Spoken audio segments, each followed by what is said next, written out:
Right, what's going on, guys? Welcome to the video. So, the Lib Dems won the Brecon and Radnorshire by-election last night.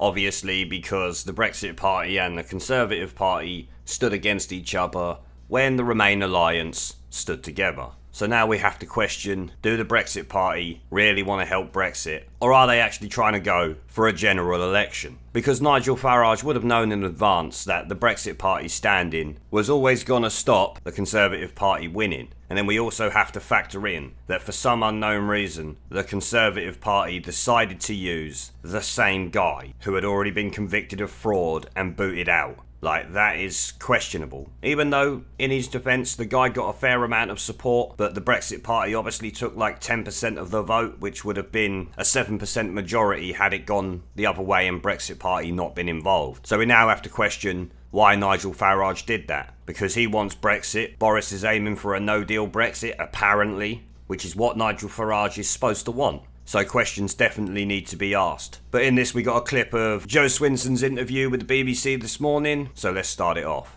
They've just been leading their parties for over a week, but Boris Johnson and Joe Swinson's fortunes have taken pretty different turns in the last few hours. Yeah, while the Conservatives have been left with a wafer-thin majority after the Brecon and Radnorshire by-election, the pro-Remain Lib Dems are celebrating success in a constituency which voted leave in the EU referendum. Yeah, so let's speak to Joe Swinson, who joins us now. Joe Swinson, good morning to you. So in the job just a week, not bad for a first week in the office. Yeah, certainly. I'm smiling this morning. It was a great victory, a huge effort by so many Liberal Democrats from across the country with a fantastic candidate and now MP in Jane Dodds. So it's really good for the Liberal Democrats, but I think this is wider national significance too.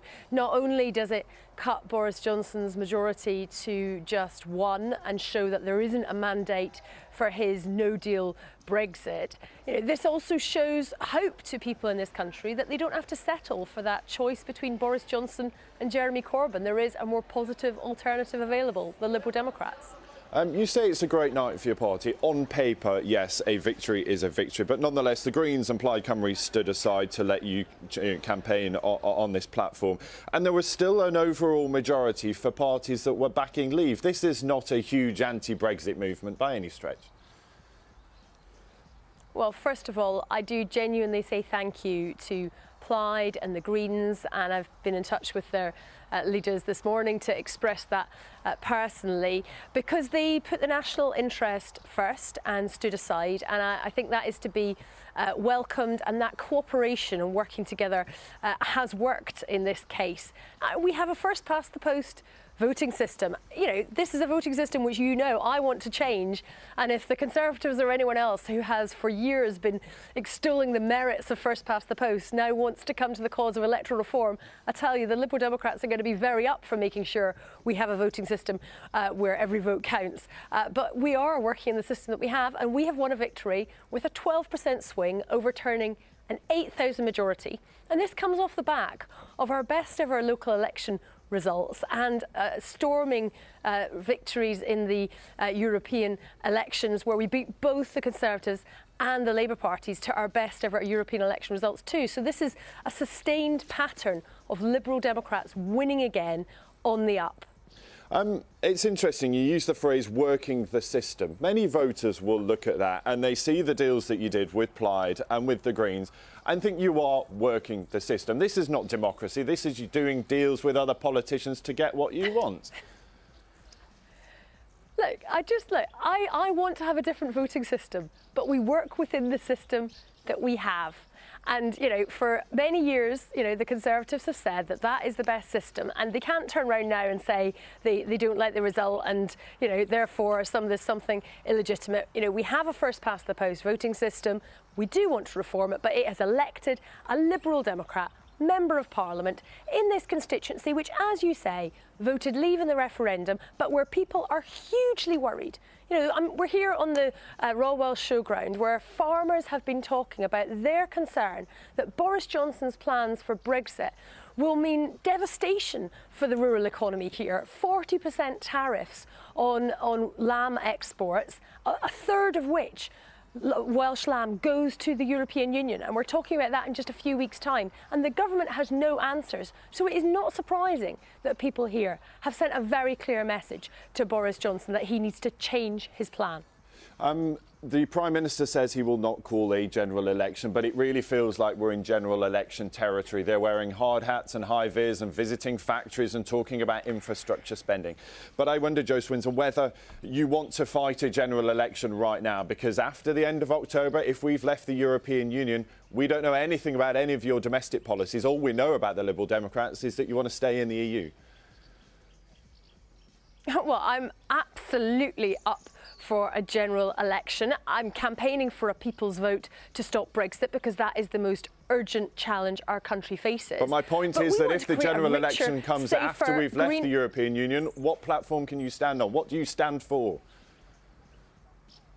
Well, we stand for liberal values, which are under attack in this post-Brexit world, not just in the UK, but actually globally, standing up for individual freedoms, for equality, where we have a leader of the Labour Party who is letting anti-Semitism run rife and not clamping down on it in his own party, and we've got a Conservative Party with Islamophobia, a big problem.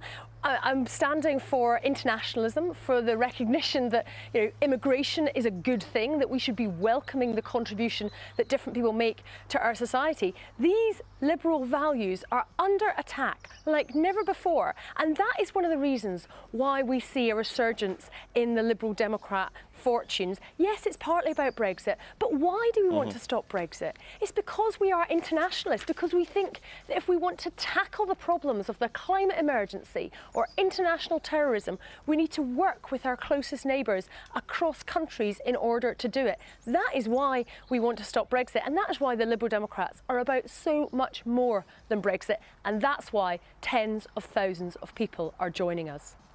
OK, Joe Swinson, it's good to talk to you. Thank you for your time this morning. Right, so she says by her victory there's no mandate for a no-deal Brexit, which is complete bollocks.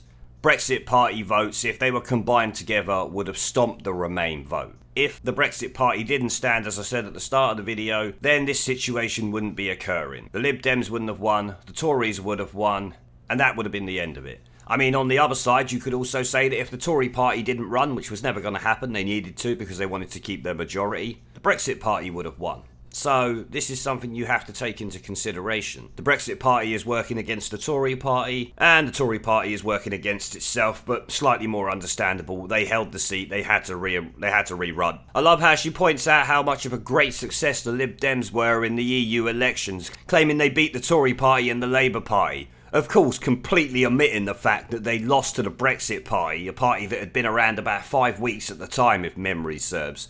You didn't win the EU elections. You just took advantage of the protest vote from Labour at the end of the day, the same way that the Brexit party took advantage of the protest vote against Maybot's government. It's disingenuous to think any different. No one supports you, or very few people support you. Most of them are just Labour voters that can't support Corbyn. Don't confuse that, you fucking idiot. Okay, so she claims this result says that people have a better choice other than Boris or Corbyn, a more positive choice. But considering you are the undemocratic choice, even if another referendum happens, which is what you want, and Remain loses again, you won't honour it. You've already said that. Like, that is now well known across the country. How can you sit there and say that? The host even points out that this is not an anti-Brexit movement, this is just a deal between her and a couple of the other shitweasel Remain parties. If the Brexit Party and the Conservative Party would have done the same, we'd be having a different discussion right now. But for some reason, the Brexiteer parties are against each other. Maybe because they all want the power and they don't want to share it and they can't look at the greater good. Who knows? Something's definitely up though. Her claim that Plaid Cymru and Change UK and all the other Remain parties that didn't stand in this election did it for the country is bullshit. They did it for themselves. You did it for the Remoaners. You didn't do it for the country. You did it for the minority who don't want Brexit. It's not the majority. The vote won and you still can't take it. You fucking dirty commie cumbucket. You make me sick. I mean, we have to remember that the Lib Dems campaigned for this by-election not on the usual Remain basis, but on just stopping no deal. So they've lied to constituents because at the end of the day, the Lib Dems are not just about stopping no deal, they're about stopping Brexit altogether. So these Lib Dem fuckers have literally lied to the people of Wales that have voted them in, because they're not just interested in stopping no deal. This MP is going to stop Brexit, or try to at least. This is what people are complaining about. I wouldn't say it's so much the deal that they did with the other parties. I would say it's just because the Lib Dems are lying to the people of Wales. They don't want to just stop no deal, they want to stop Brexit. She's saying that now. So what, 5 hours after the results announced, she's on the telly saying, nope, we got to stop Brexit. That's not what the people in Brecon voted for. They voted for you to stop no deal. So we hear Swinson say she's ready for a general election. Well, I think so are most people. Because let me tell you something, Swinson. Even if we have a general election tomorrow, you still won't win. You won't be Prime Minister, and you never will be.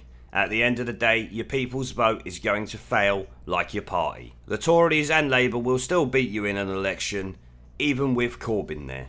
Because when it comes down to it, most people won't vote for you. Okay, so the feminist leader of the Lib Dems is standing up for equality. Maybe instead of defending equality, you should defend democracy. You know, your party name is Liberal Democrats. Maybe you should just accept that people voted to leave and stick your people's vote up your arse. To Swinson, immigration's a good thing. Which, in a sense, some immigration is a good thing. But immigration for the sake of immigration is not a good thing. And refugees or migrants, economic migrants, are not a good thing unless they are skills that we actually need. Bringing in labourers from other countries does not benefit this country. Plenty of people can do labouring jobs here. You sit there and saying that immigration's good, when no, it's not. At the end of the day, immigration needs to be controlled. You're showing that you would just allow everybody in and fuck up the country's public services while spunking money into it, much like Labour. And if you want to tackle the problems of the climate emergency, we don't need to be in the EU to do that. There's 160 odd other countries not in the EU likely trying to do the same bullshit. So no, your internationalism nonsense is fucking ridiculous. It's more international to be an independent nation who trades with everybody rather than stuck with the EU's trading restrictions. Are you fucking demented? How does this shit not come obvious to you? What the fuck is going on? So that's going to be the end of the video. Let me know what you think down in the comments section below. Remember to leave a like, subscribe and share this video as it helps the channel a lot, and I will see you all in the next one.